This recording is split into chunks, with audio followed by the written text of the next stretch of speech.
તારીખ 9 ઓગસ્ટ સવારે 8 વાગ્યાનો સમય. સ્થળ કોલકાતાની આરજી કાર હોસ્પિટલ. સવારના સમયે જ્યારે બધી તપાસ થઈ રહી હતી ત્યાર દરમિયાન જે સેમિનાર હોલ હતો ત્યાંથી અર્ધનગ્ન અવસ્થામાં એક લેડી ડોક્ટરની લાશ મળી આવે છે. જ્યારથી આ ન્યૂઝ સામે આવ્યો છે ને ત્યારથી ભારતભરમાં દરેક ડોક્ટર્સ તેનો વિરોધ કરી રહ્યા છે. કદાચ આ ન્યૂઝ તમે પણ સાંભળી લીધા હશે, પરંતુ જે વ્યક્તિ આ રેપ અને મર્ડર કર્યો છે એની જો હું તમને જાણકારી પણ આપીશ, એ વ્યક્તિ વિશે હું કદાચ તમને કહીશ ને તો તમારા રૂવાડા ઊભા થઈ જશે. કારણ કે એ વ્યક્તિ એટલો બધો ક્રૂર અને હત્યારો છે કે કદાચ કોઈ વ્યક્તિ માની પણ નહીં શકે. અને જ્યારે આ વિડીયો બનાવી રહ્યો હતો, આ વિડીયો હું જ્યારે શૂટ પણ કરી રહ્યો છું ને ત્યારે પણ મારા રૂવાડા ઊભા થઈ રહ્યા છે. મહત્વની વાત તો એ છે કે આજના વિડીયોમાં આપણે આ વ્યક્તિ છે કોણ અને એને કેવી રીતના આખું આ ષડયંત્ર રચીને રેપ અને મર્ડર કર્યો છે તેની વાત કરીશું.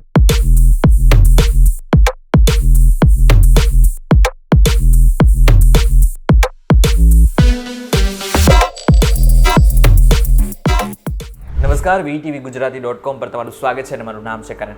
તમને નિર્ભયા કેસ ચોક્કસ યાદ હશે. હજી નથી યાદ તો તમને થોડુંક સંક્ષિપ્તમાં જણાવી દઉં. 2012નો સમય હતો, મહિનો હતો ડિસેમ્બરનો. નિર્ભયા પોતાના મિત્ર સાથે બસમાં જઈ રહી હતી. રાતનો સમય હતો એટલા માટે બસમાં બીજું કંઈ હતું પણ નહીં. હવે મહત્વની વાત તો એ છે કે આ બધામાં 6 લોકોએ નિર્ભયા ઉપર સામૂહિક દુષ્કર્મ કરી નાખ્યું. આટલું જ નહીં, એને ઘણો માર પણ માર્યો અને પછી બસની બહાર ફેંકી દીધી. હવે એ લોકોને તો એવું લાગ્યું કે કદાચ એ મરી પણ ગઈ હશે, પરંતુ એ બચી ગઈ અને લગભગ 13 દિવસ સુધી જીવતી રહી હતી. આ 13 દિવસની અંદર તેને બધી જ વાત કરી હતી, પરંતુ 13 દિવસ પછી તેને પોતાનો જીવ પણ ગુમાવી નાખ્યો હતો. હવે આવું જ કંઈક બીજી વખત એટલે કે નિર્ભયા 2 જેવું કોલકાતામાં થયું.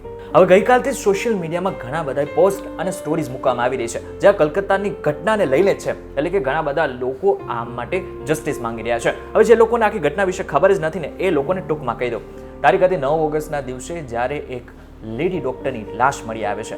સ્થળ હતું કોલકાતાની આરજી કાર કોલેજ. હવે જ્યારે લાશ મળીને ત્યારે એ અર્ધનગ્ન અવસ્થામાં હતી. એટલે માટે જ ખબર પડી જાય છે કે આ પહેલા દુષ્કર્મ થયેલું છે અને પછી એની સાથે હત્યા કરવામાં આવી છે.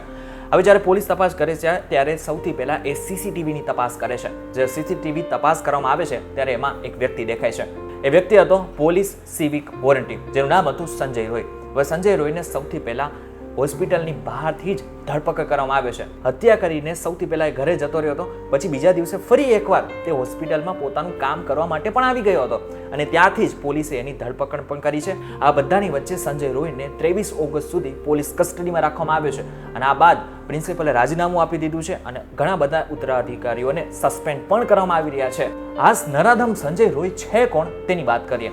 હવે સંજય રોય જે છે એને 4 લગ્ન કર્યા હતા. પહેલી 3 પત્ની તો એની હિંસાથી જ ભાગી ગઈ હતી, પરંતુ જે ચોથી પત્ની હતી એ આ હિંસા સહન કરતી હતી અને પેટ્રોલ પંપ પર કામ પણ કરતી હતી. પરંતુ છેલ્લે એ પણ હિંસાથી અને ઘરકંકાસથી એટલી બધી ત્રાસી ગઈ કે પછી સંજય રોયને છોડી દીધો હતો. હવે બધાની વચ્ચે તમને એક પ્રશ્ન ચોક્કસ થયો હશે કે સંજય રોય એટલે કે મુખ્ય આરોપી હોસ્પિટલની અંદર કેવી રીતના પહોંચ્યો. તો તમને જણાવી દઉં કે સંજય જે છે એ પોલીસ સિવિક વોલન્ટિયર તરીકે કામ કરતો હતો. હવે જે લોકોને પોલીસ સિવિક વોલન્ટિયર છે શું એ નથી ખબર, તો તમને જણાવી દઉં કે પોલીસમાં બધી સ્ટાફ હોતો નથી, એટલા માટે થઈને કોન્ટ્રાક્ટ બેઝ ઉપર બીજા માણસોને લાવવામાં આવે છે. તેનો પગાર પણ ઓછો હોય છે, લગભગ 12,000ની આસપાસ હોય છે.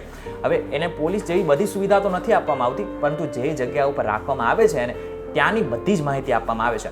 હવે જે સંજય રોય હતો ને એ આરજી કાર કોલેજમાં ફરજ બજાવતો હતો, જવાબદારી પૂર્વક એ બધું કામ પણ કરતો હતો. પરંતુ મહત્વની વાત તો એ છે કે આ બધાની વચ્ચે એને હોસ્પિટલમાં કોણ, ક્યારે અને કેવી રીતના આવે છે ને એ બધી જ માહિતી હતી. હવે 9 ઓગસ્ટની રાતે સંજય રોય જે છે એ હોસ્પિટલની અંદર જ હતો અને જ્યારે સવારના 3 વાગ્યા ત્યારે તે જે સેમિનાર હોલ હતો ને ત્યાં જતો રહ્યો. હવે સેમિનાર હોલમાં શું કામ ગયો તો તમને જણાવી દઉં કે જે લેડી ડોક્ટર હતી એ લગભગ 36 કલાકની પોતાની ડ્યુટી પૂરી કરીને સુવા ગઈ હતી.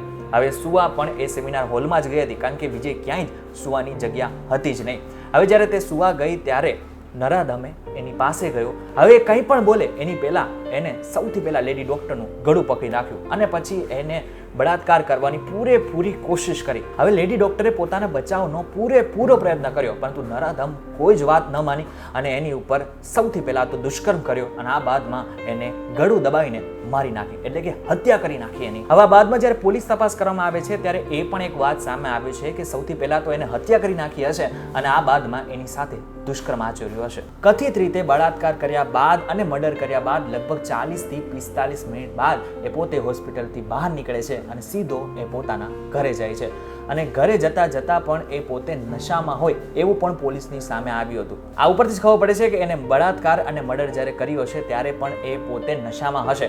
હવે નશામાં પોતે ઘરે જાય છે અને ઘરે જઈને સીધો સૂઈ જાય છે.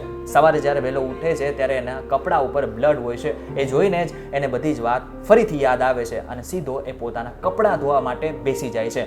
કપડાં ધોઈને પોતે પોતાનું કામ કરવા માટે ફરીથી આરજી કાર કોલેજમાં જતો રહે છે અને આરજી કાર કોલેજમાં જઈને પણ એ પોતે નશામાં તો હોય છે, એટલે કે બીજી વખત એ પોતે દારૂનું સેવન કરે છે અને પછી હોસ્પિટલની બહાર પોતે ઊભો હોય છે. હવે બધા પોલીસને આ બધી વાતની જાણ ક્યારે થાય છે, એટલે કે નરાધમ પકડાય છે કેવી રીતના એની પણ વાત કરી. જ્યારે પોલીસ તપાસ કરે છે ને ત્યારે ઇયરફોનનો એક ટુકડો એ લાશની બાજુમાં પડેલો હોય છે. આ સાથે જ એને એક ચપ્પલ પણ મળે છે કે જેમાં લોહીના ડાઘા હોય છે. આ બાદ ધીરે ધીરે તપાસ શરૂ થાય છે અને આ બાદમાં જ્યારે સીસીટીવી તપાસ કરવામાં આવે છે ત્યારે નરાધમ જે સંજય રોય જે છે એ ત્યાં દેખાય છે. હવે સંજય રોયને જ્યારે તપાસ કરવામાં આવે છે સૌથી પહેલા મહત્વનું છે કે હોસ્પિટલની બહાર જ એની ધરપકડ કરવામાં આવે છે, એટલે કે હોસ્પિટલની બહાર જ હતો. હવે બધામાં પોલીસે ભારતીય દંડ સંહિતા 64 એટલે કે બળાત્કાર અને આની સાથે સાથે 103 એટલે કે હત્યાનો ગુનો નોંધી નાખ્યો છે. પરંતુ અત્યારે મહત્વની વાત તો એ છે કે આખા દેશમાં અત્યારે ઓપીડી બંધ કરી નાખી છે, એટલે કે 13 ઓગસ્ટના દિવસે જે ઓપીડી સેવા હતી એ બધા જ ડોક્ટરે બંધ રાખી હતી અને હડતાળ રાખી હતી. છેલ્લા 2 દિવસથી આ ઘટના તમે જોતા આવો છો. આમ તો જો કે આપણે ડોક્ટર્સને ભગવાન કહીએ છીએ, પરંતુ ડોક્ટર્સની જે સુરક્ષા છે એને લઈને ઘણી બધી વખત સવાલો ઊભા થયા છે. આ પહેલી વખત નથી જ્યારે આવી કોઈ ઘટના સામે આવી હોય. આની પહેલાં પણ ઘણી બધી વખત આવી ઘટનાઓ સામે આવી ચૂકી છે, પરંતુ આ જે ઘટના છે ને એ બીજી ઘટનાઓ કરતાં ઘણી ક્રૂર અને હત્યાપૂર્વક અને ઈરાદાપૂર્વક કરવામાં આવેલી કોઈ ઘટના સાબિત થાય એમ છે. હવે આ બધાની વચ્ચે રાજનીતિ પણ તેજ થઈ ગઈ છે. પશ્ચિમ બંગાળના સીએમ એટલે કે મમતા બેનર્જીએ જે નરાધમ છે એને ફાંસી આપવાની વાત કરી છે, જ્યારે કોંગ્રેસ અને ભાજપે મમતા બેનર્જી ઉપર આરોપો મૂક્યા છે. ત્યારે આ બાબતને લઈને હવે ક્યાંક ને ક્યાંક લોકોનો રોષ તો યથાવત છે, પરંતુ હવે રાજનીતિ પણ એટલી જ તેજ થઈ ગઈ છે. આશા રાખીએ કે જે નરાધમ છે એને પૂરેપૂરી સજા મળે અને જે સજા મળે એટલી ક્રૂર હોય કે આવી વાત, આવી કોઈ વસ્તુ કે આવી કોઈ ઘટના બીજી વાર થાય જ નહીં.